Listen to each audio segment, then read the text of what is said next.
And I really applaud the courage of Sean Fain and the workers at the UAW for standing up and saying, you know what, enough is enough. We need an economy that works for everybody, not just the people on top. I want to just show. Man, can you imagine? I mean, it's probably not too hard to imagine because I'm pretty sure 9 times out of 10, the folks watching my videos are just regular working people. You know what I'm saying? So it's not really too hard to understand, but imagine in a world where people would think this is okay, where you have a few at the top, the CEO making 10% increase on how much they make every single year, and they're making 20-something million dollars a year. Okay, so you can say what you want about Bernie Sanders. You may not agree with his political tactics when it comes to endorsing Joe Biden just straight out the gate without trying to leverage, you know, whatever Bernie Sanders has on his political checklist. You know what I'm saying? And that's one of the things I kind of wish me and Bernie could kind of have a back and forth, because it feels like he's just really not giving up, but kind of giving up. But one thing that you can't take away from Bernie, and that's just his genuine love for working people. Like you can say what you want, but when it comes to folks like Bernie Sanders, who has a history of supporting workers and Medicare for all and education, you can't take that from him because he has the receipts, the history to back that up. You know what I'm saying? So every time I see Bernie Sanders on an interview, you know, 9 times out of 10 I know it's something that I'm going to enjoy, because I know he's going to essentially speak truth to power. You know what I'm saying? In today's age, that's not really easy to do because there's not really a lot of incentives to do that. You know what I'm saying? You get paid a lot more for saying the craziest, dumbest things out there. You know what I'm saying? So let's go ahead, watch this interview with Bernie Sanders and MSNBC, and let's have that conversation. I can remember in my lifetime, you got the Writers Guild and the Screen Actors Guild both still on strike. The Teamsters Union came within days of a nationwide strike against UPS and then struck a contract. Today, probably the most legendary storied union in this nation, the United Auto Workers, faces a deadline for reaching an agreement with the big 3 automakers. In just a few minutes at 10 p.m. Eastern, the union president is scheduled to tell his members which plants they will start striking if no agreement is reached by midnight. He sounds pretty determined in his speech to members yesterday. They could double our wages and not raise car prices and still make billions of dollars in profit. They want to scare the American people into thinking the auto workers are the problem. We're not the problem. That chart is the problem. Corporate greed is the problem. There you go. And come tomorrow night, if they force us, we're about to make it the big 3's problem. Ooh. Gang. Senator Bernie Sanders, independent of Vermont, chairs the Health, Education, Labor, and Pensions Committee. He's scheduled to join the man you saw there, Sean Fain, UAW president, for a rally in Detroit tomorrow, and he joins me now. Senator, do you have obviously I know you support the union, you'll be there with the union tomorrow. Do you have a kind of rooting interest here, or the outcome you want to see? Yeah, the outcome I want to see is that the UAW workers get the kind of contract they deserve. You know, the corporate media hasn't covered this very well, but the reality is over the last 20 years, real wages for automobile workers has gone down by 30% when you account for inflation. So what the workers are saying is at a time when the CEOs of Ford, he makes $21 million. The guy who's head of Stellantis, he makes $25 million a year. Damn. The woman who's head of General Motors, $29 million. Their salaries have gone up by 40% over the last 4 years. They have billions of dollars for dividends and stock buybacks. And what the workers are saying is, hey, we made you those profits. We gave you those salaries. Pay attention to our needs. We don't want to see a situation where workers at the low end make it all of $17 an hour. And I'll tell you something, Chris. You mentioned that all over this country we're seeing strikes, and you're right. And I think what's happening is working people all across this country are sick and tired of the corporate greed they are seeing every day. They see it when they go to the grocery store. Food prices incredibly high, gas prices incredibly high, companies making money hands over fist. And I really applaud the courage of Sean Fain and the workers at the UAW for standing up and saying, you know what, enough is enough. We need an economy that works for everybody, not just the people on top. I want to just show.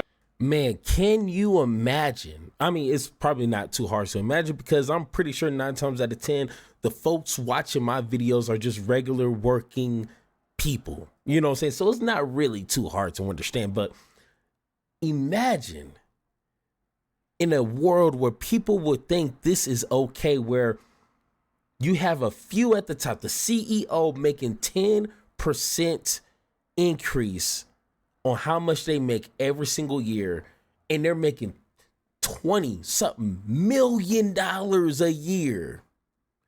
That's roughly like what someone told me in my comments one time, like $15,000 an hour. $15,000 an hour. And their workers, from what Bernie said, is making like $17 an hour.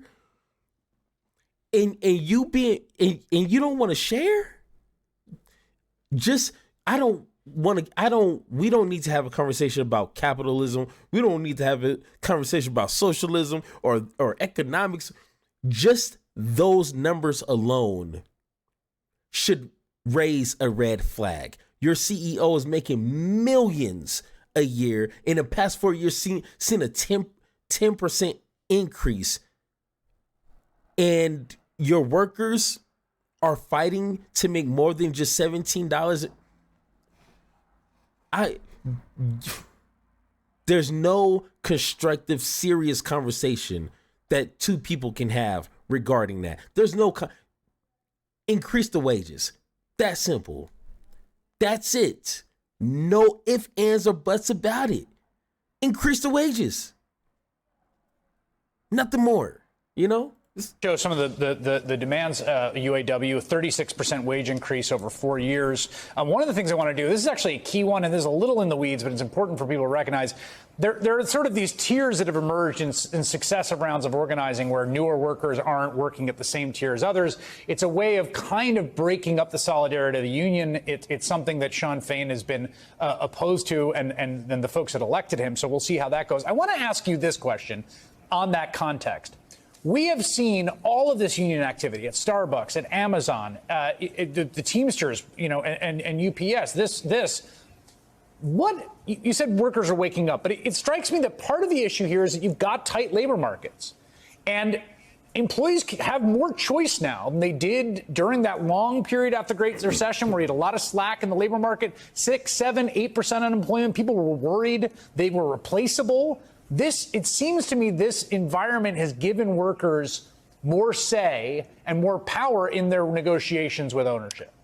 I think there is truth to that, Chris, but I think it really goes deeper.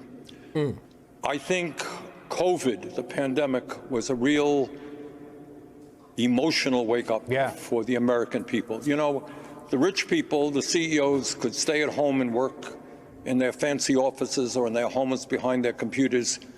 Working people at the UAW, bus drivers, people working in warehouses, nurses, doctors, they had to go out to work. And tens of thousands of them died. And meanwhile, during that whole pandemic, we saw an explosion of wealth increases for the people on top. So yeah, the tight labor market is a factor, Chris. But I really think that people are becoming sick and tired of the massive levels of income and wealth inequality that they're seeing today. No one thinks that 3 people on top should own more wealth than the bottom half of American society, that CEOs are making 400 times more than their workers. That's not what this country is supposed to be about. That's what the UAW is telling the American people, and I think there's massive support for what they're trying to do. I want to play this clip. All right, so we can have this conversation. You know what I'm saying? Like I'm actively, reading a book a week, and for this month, I'm just broadening my knowledge when it comes to capitalism, socialism, communism, and everything in between. That it's a lot.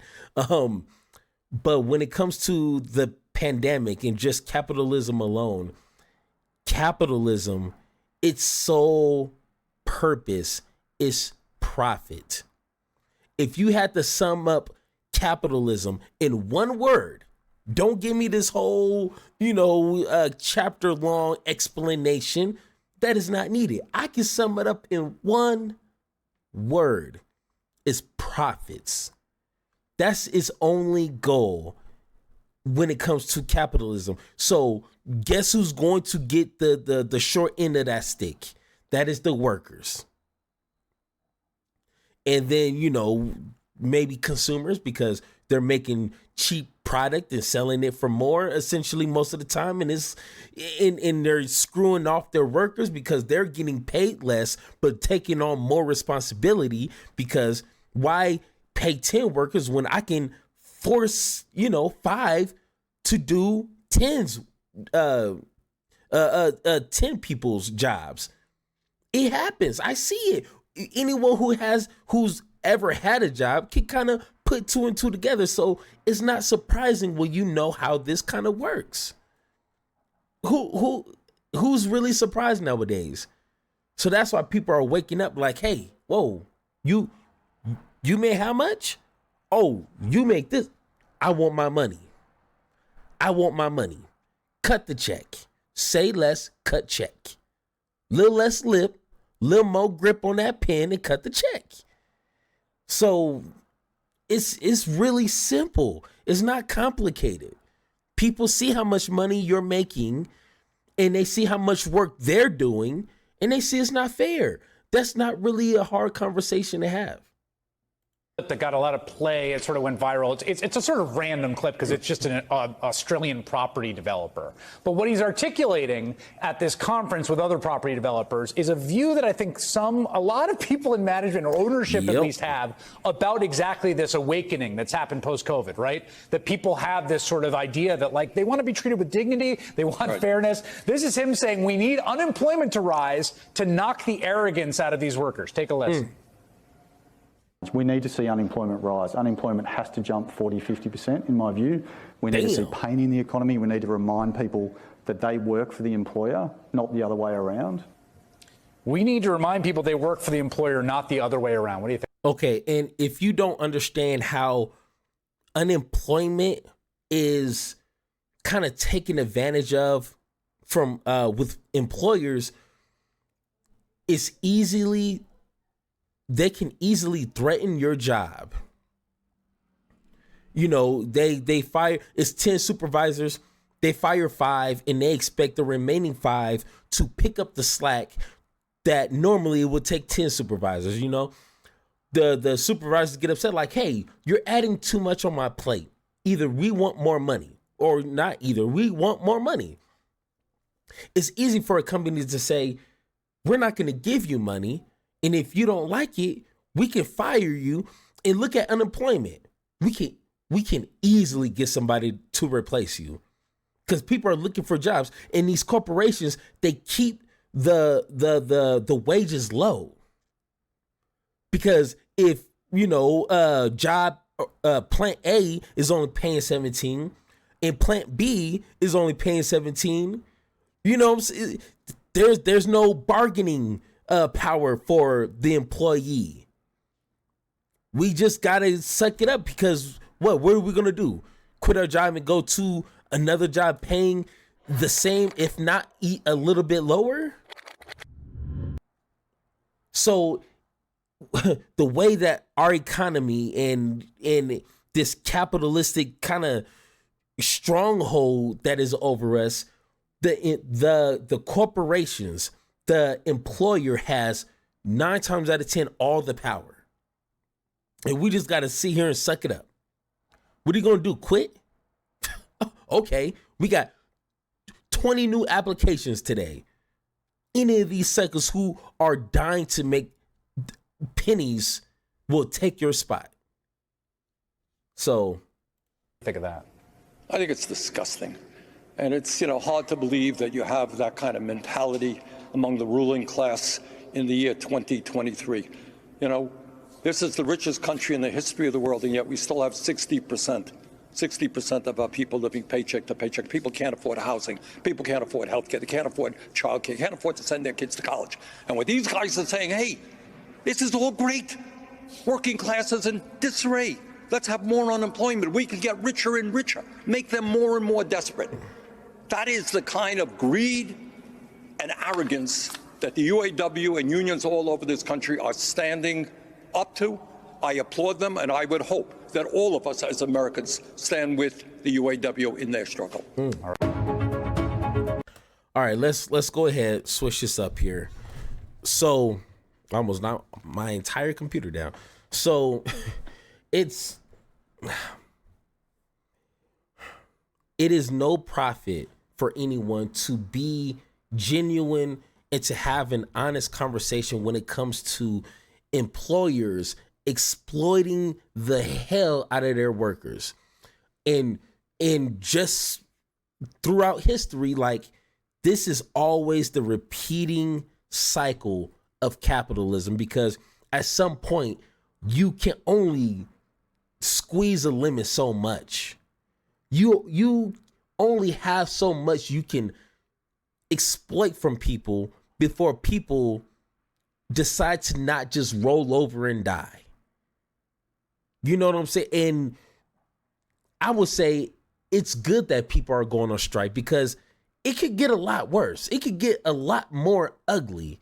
I don't know if that was a double negative I just did, but it could get more ugly. Trust me. Just read a few books. Just read a few books and you will understand, like, oh, a strike, that's nothing. Give the people what they deserve, not free money. Most of these jobs, a lot of these jobs that you and I work are back-breaking jobs. And trust me, I done did asbestos removal for about 6 years and got paid pennies compared to what they were making. And I'm in there sweating. Whoa, man, you ain't never worked a job until you worked asbestos removal. It's dangerous and it's hard work. And the pay is ridiculous when I kind of look back and see how much. It's ridiculous. I would never do that again. I would never sacrifice my time or my health to make pennies and make these corporations millions.